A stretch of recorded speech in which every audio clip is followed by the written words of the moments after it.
పిల్లలు ఇప్పుడు మనం 3వ తరగతి పద్యరత్నాల్లోని 6వ పద్యం నేర్చుకుందాము.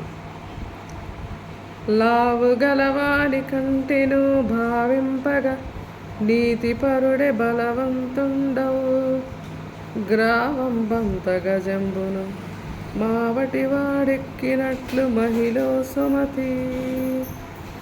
లావు గలవాని కంటెను భావింపగా నీతిపరుడే బలవంతుండవు, గ్రామం బంత గజంబును మావటి వాడెక్కినట్లు మహిళ సుమతి.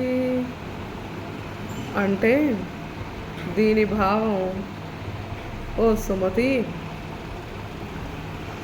గ్రామం బంత గజంబును అనగా కొండంత ఏనుగును మావటి వాడెక్కినట్లు, అంటే మావటివాడు అవలేలుగా ఎక్కేస్తాడు. అలాగే లావుగల వాని కంటేనే నీతిపరుడే బలవంతుడవు అనగా శరీర బలం ఉన్నవాడి కంటే తెలివితేటలు ఉన్నవాడే బలవంతుడు.